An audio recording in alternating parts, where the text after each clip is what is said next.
Hello, আসসালামু আলাইকুম। আপনি কে? আমাকে মেসেজ দিচ্ছেন কেন? ওয়ালাইকুম সালাম। আপনি আমাকে চিনবেন না, আপনাকে আমি ঠিকই চিনি, আপনার পাশের বাড়ির লগেই থাকি। পাশের বাড়ির বাসায় থাকেন বুঝলাম, কিন্তু আমার আইডিটা কোথায় পেলেন? ওই যে আপনার ফুফাতো ভাই, 500 টাকা দিয়েছি আপনার আইডিটা আনার জন্য। ওরে বাবা, 500 টাকা খরচ করে আইডি নিয়েছেন? কারণ আপনাকে আমার অনেক ভালো লাগে। আপনি অন্য ছেলেদের মতন না, একটু আলাদা।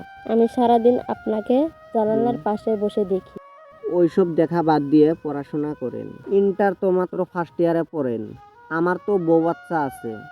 মিছে কথা বলবেন না তো, আমি তো জানি আপনার কেউ নেই। আপনার ফুফাতো ভাই সব কিছু বলেছে। শুনেন, কাল সকালে বারান্দায় এসে দাঁড়াবেন, আমি আপনাকে দেখবো। একদম না, আমি বারান্দায় আসতে পারবো না।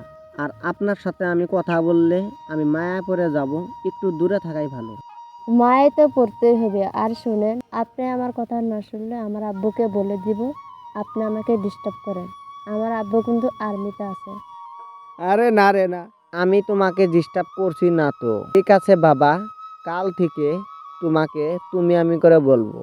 এই তো লাইনে এসেছে।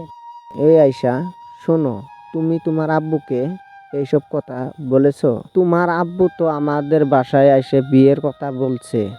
আমি তো আব্বুকে সত্যি কথাই বলছি, তুমি আমাকে ভালোবাসো, আমি তোমাকে বিয়ে করতে চাই। আমি আবার কবে বললাম তোমাকে ভালোবাসি? ওসব বলতে হয় নাকি? দেখে বুঝে নিতে হয়। সরাসরি বিয়ের ব্যবস্থা করে ফেললাম। তুমি তো আমাকে বিপদে ফেলে দিলে। খুব চালাক মেয়ে তুমি। চালাক না হলে আপনাকে পাবো কিভাবে? এখন বলো আই লাভ ইউ। পারবো না বলতে। বলতে হবে, না হলে কিন্তু খবর আছে। আচ্ছা ঠিক আছে, আই লাভ ইউ টু আমার টুনির মা।